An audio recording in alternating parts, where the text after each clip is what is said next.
we're definitely on the right track now because we've got the plan to test everybody in Liverpool.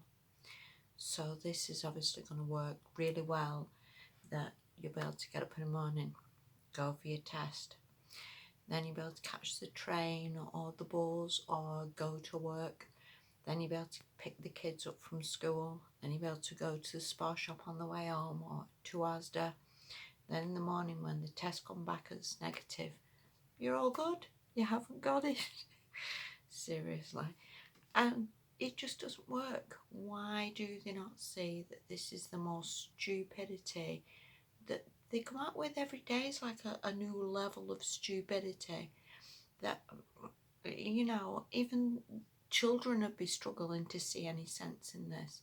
The only way it would work, if you want to call it that, is if we all had some personal testing thing that maybe we could walk around with, and every time we come out of a shop we could test and think, yeah, more items still negative, and it was instantaneous. But for goodness sake, who is interested in this? Even if such a thing were possible, why would healthy people who've no symptoms, who are not ill, who are not even vulnerable, why would anybody be interested in doing this? What's the sense in having a test?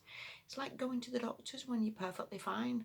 In any other real life situation, if you booked into the doctor and he goes, well, what are you coming for? And you go, well, I'm well, I'm just making sure I haven't got anything wrong with me. I just think it was absolutely freaking off your head. We're like, well, why have you come? Oh, I thought maybe I might have some killer virus, really. Stop wasting my time. And what's the army about? Why on earth is the army involved? What on earth? We used to live in a free country where we could make our own decisions. I mean, let's be honest, at the end of the day, something is going to get us. Somewhere along the lines, we're all going to die. Whether it's some disease, whether we're run over by a bus, and at the day, there is some end to this somewhere along the lines. But the government have no right to decide what we're doing. All these controlling measures of, we must be queuing up, we must be getting the test, and they're absolutely flaming crazy.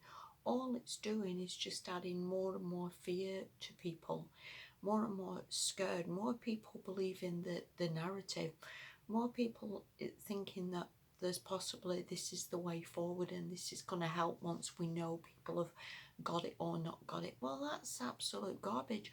Half of the tests are wrong anyway. They're reading negative when they're positive when they're negative. You don't know where you are with it anyway. It's not even accurate. So the whole thing is just stupid. The only thing I could see is, again, this is just adding to rising figures, adding to sort of an agenda of maybe then being able to implement more lockdown procedures, more sort of, we must wear the masks outside because obviously that's going to help to stop it. We must all be having the vaccine. That is obviously going to stop the rising cases. So I can just see this going into more and more craziness as time goes on. And sadly enough, we're not really going to get that much of a choice in this. All I think we can do is just try and resist as much as damn possible on this. Do not be going for any bleeding tests if you're absolutely fine. Do not be joining any and signing up for any apps. Do not be joining any track and traces, because the push for this is just absolutely crazy. I get loads of texts on my phone saying I can go for a scan and I can get a test and it's easy to do.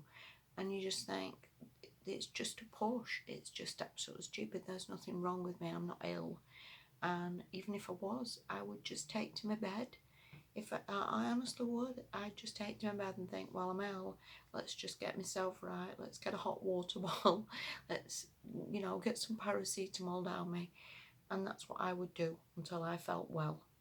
I would not be going for any test to see if I got it. I would not be thinking that I needed any tests, because this is just absolute craziness. And again, just adding to more numbers rising, more fear, and just absolute stupidity is just uncalled for, of a virus that has a 99% survival rate. Your body fights every illness that you get. You know, the chances of you just walking down the road and it just blowing onto you is the most craziest nonsense I've ever heard in my entire life. I really don't see that at all. And as for all the people who believe in all the worries and, you know, driving down the road with a mask on, the whole thing's just absolutely crazy. And I think if there's, hopefully there's enough people in Liverpool who just definitely do not consent to this and do not go down that road. And I'm hopeful that people aren't that stupid, seriously. But I think, let's say for example they was, then it would just push on to other areas that Liverpool have tested. Let's go to Manchester, let's try this city, let's try that town. It would just escalate. So I think the more people can resist, the more people just don't entertain this nonsense, the more people don't sign up for anything, hopefully, and we can sort of beat them, because hell, we need to beat them. We can't let them take away these controls. We can't let them have this power over us. And today there's a damn sight more of us than there are of them. So we've just got to stay strong in this. And hopefully more people just wake up to the nonsense that is pushed on us. More people wake up to the controls and the fear mongering that they push down our throats with the news. So stay strong. Do not give in. I'll speak to you soon. Thank you for watching. Bye bye.